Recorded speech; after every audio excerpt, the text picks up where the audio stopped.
తెలంగాణ యువతకు 2 లక్షల ఉద్యోగాలు ఇవ్వాలని మేము అడుగుతుంటే మమ్మల్ని ఆ బజారు భాషలో తిప్పించిన ఈ దిగజారుడు ముఖ్యమంత్రి, ఈ దిగజారుడు దివాలా కోరి ప్రభుత్వాన్ని ఇవాళ అభిశంసించాలి. తెలంగాణ యువత కొట్టాలి. ఎందుకంటే ఎక్కడికక్కడ కాంగ్రెస్ లో నిలదీయాలి. ఏమైంది ఈ 2 లక్షల ఉద్యోగాలను అడగాలి. నేను అడుగుతా ఉన్నా, రాహుల్ గాంధీ దమ్ముంటే రా అశోక్ నగర్, దమ్ముంటే అశోక్ నగర్ కి రా, ఇక్కడికి వచ్చి చెప్పు నువ్వు ఇచ్చిన జాబ్ క్యాలెండర్ కరెక్ట్ అని చెప్పు.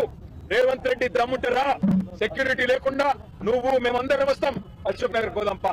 అక్కడికి వచ్చి ఒక్క పిల్లగాంతో చెప్పి, ఒక్క తమ్ముడితో, ఒక్క చెల్లెతో చెప్పి ఈ 8 నెలల్లో నీ కాంగ్రెస్ ప్రభుత్వం ఒక్క ఉద్యోగం ఇచ్చిందని చెప్పి వాళ్ళతో చెప్పి మేమందరం రాజీనామా చేసి అక్కడనే పెట్టి పోతాం.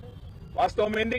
ఇప్పుడే పల్లా రాజేశ్వరరెడ్డి గారు చెప్పినట్టు మందికి పుట్టిన బిడ్డలు మా బిడ్డలు అని చెప్పుకుంటూ ఇలా కేసీఆర్ ప్రభుత్వం ఇచ్చిన 30,000 ఉద్యోగాలు కాగితాలు మాత్రం నువ్విచ్చి ఇలా డ్రామా ఏదైతే ఆడుతున్నావో రేవంత్ రెడ్డి, అందుకే అంటున్నా, నీది డ్రామా కాకపోతే, నీది అబద్ధం కాకపోతే, నువ్వు ఇచ్చిన ఉద్యోగాలు నిజమే అయితే నువ్వు వస్తావా, నీ రాహుల్ గాంధీ వస్తాడా? రండి. సిటీ సెంటర్ లైబ్రరీకి వస్తారా, అశోక్ నగర్ కి వస్తారా, ఉస్మానియా యూనివర్సిటీకి వస్తారా, ఎక్కడికి వస్తే అక్కడికి రండి.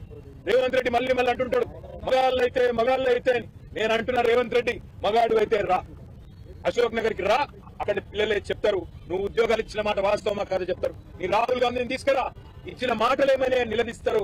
కాంగ్రెస్ నాయకులను తరిమేసే పరిస్థితి ఉంది ఇవాళ తెలంగాణ యువత. ఒకవైపు యువత రోడ్ల మీద ఆందోళన చేస్తా ఉన్నారు. నిన్న రాత్రి దిల్సుఖ్ నగర్ లో జీవో నంబర్ 46 సవరించాలని వేలాది మంది పిల్లలు రోడ్డెక్కినారు.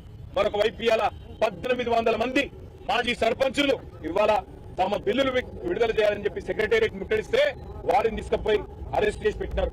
మా నాయకులు హరీష్ రావు గారు, వారి నేతృత్వంలో మా కొంతమంది శాసనసభ్యులు వారంతా అక్కడికి పోయినారు.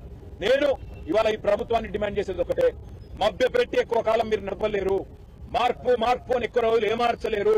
తప్పకుండా ప్రజలు తిరగబడే రోజు వస్తుంది. ముఖ్యంగా మీరు ఎవరితోనైతే గొక్కకూడదో వాళ్ళతో గొక్కుంటున్నారు, తెలంగాణ యువతతో, తెలంగాణ పిల్లలతో.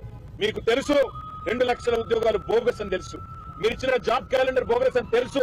అయినా తెలిసి మళ్ళీ పిల్లల్లో ఇవాళ ఉద్వేగాలు రెచ్చగొట్టే విధంగా లేని ఒక వాతావరణాన్ని నిర్మాణం చేసే ప్రయత్నం మీరు చేస్తా ఉన్నారు.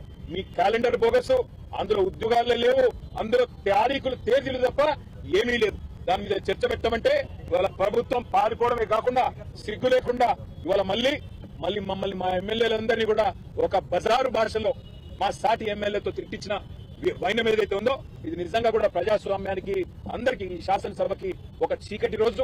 నిజంగా కూడా ఒక దుర్మార్గమైన పద్ధతుల్లో నిన్న మొన్న మా అక్కలను అవమానించారు. ఈ రోజు మొత్తంగా ఒక సాడిస్ట్ మాదిరిగా ముఖ్యమంత్రి ఇవాళ ఈ రకంగా పైశాచికానందం పొందుతూ ఒక సభ్యుడు మమ్మల్ని అమ్మ అక్క తిడుతుంటే పైశాచికానందం పొందుతూ అందరినీ ఉసిగొల్పుతూ ఆయన పక్కన నిలబడండి పొండి అని ఉసిగొల్పుతూ ఒక సాడిస్ట్ ముఖ్యమంత్రి లాగా రేవంత్ రెడ్డి వ్యవహారం చేస్తా ఉన్నాడు. తెలంగాణ యువత తప్పకుండా రేవంత్ రెడ్డికి తగు రీతిలో సమాధానం చెప్తుంది. దాని టైం కూడా వస్తుంది. ఎక్కువ కాలం ఈ డ్రామా నడవదని హెచ్చరిస్తూ ఈ 5-6 రోజుల శాసనసభ సమావేశాల్లో గవర్నమెంట్ తేలిపోయింది. గవర్నమెంట్ లో విషయం లేదు, కేవలం ఊదరగొట్టే ఊకదంపుడు ఉపన్యాసాలు తప్ప ఏమీ లేదని తేలిపోయింది. కాబట్టి ఈ బజారు భాషతో మమ్మల్ని రెచ్చగొట్టి మంచిగా మాట్లాడుతుంటే కావాలని ఉసిగొల్పి ఇవాళ ప్రజల దృష్టి మరల్చే ఒక చీఫ్ టాక్టిక్స్. ఈయన చీఫ్ మినిస్టర్ కాదు, చీఫ్ మినిస్టర్. ఒక చీఫ్ మినిస్టర్ గా రేవంత్ రెడ్డి ఒక సాడిస్ట్ ముఖ్యమంత్రిగా, పైశాచిక ఆనందం పొందుతున్న ఒక ముఖ్యమంత్రిగా ఇక్కడ ఆడబిడ్డలను అవమానిస్తూ, అదేవిధంగా ఎమ్మెల్యేని బూతులు తిట్టేస్తూ ఇష్టం వచ్చినట్టు ఇవాళ ప్రభుత్వాన్ని నడుపుతా ఉన్నారు, శాసనసభను నడుపుతా ఉన్నారు.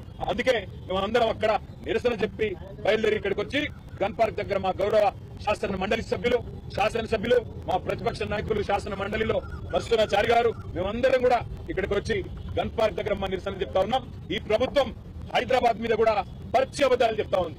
ఆ విషయంలో కూడా తప్పకుండా ప్రభుత్వాన్ని తూర్పారపడదాం అనుకున్నాం. కానీ బజారు భాషలో అట్లా మాట్లాడేసరికి మా అక్క దుఃఖమార్పులేక మమ్మల్ని అందరినీ మనం ఇక్కడ ఉండొద్దు, ఈ శాసనసభలో ఉండొద్దు అని చెప్పి గోవాలక్ష్మి గారు మమ్మల్ని కూడా అక్కడి నుంచి నడిపిస్తూ బయటికి తీసుకొచ్చారు. ప్రజలు ఇవన్నీ కూడా గమనిస్తా ఉన్నారు. వారందరికీ మేము చేసే విజ్ఞప్తి ఒకటే, ఈ శాసనసభలో తెలంగాణ ప్రజలకు న్యాయం చేసే ముచ్చట్లు లేవు. కేవలం కాంగ్రెస్ పార్టీ డ్రామాలు, కాంగ్రెస్ పార్టీ నాటకాలు తప్ప ఇక్కడ ఏది కూడా లేదన్న విషయాన్ని మీరు కూడా గమనిస్తా ఉన్నారు. వారు చేసిన ప్రచారాలని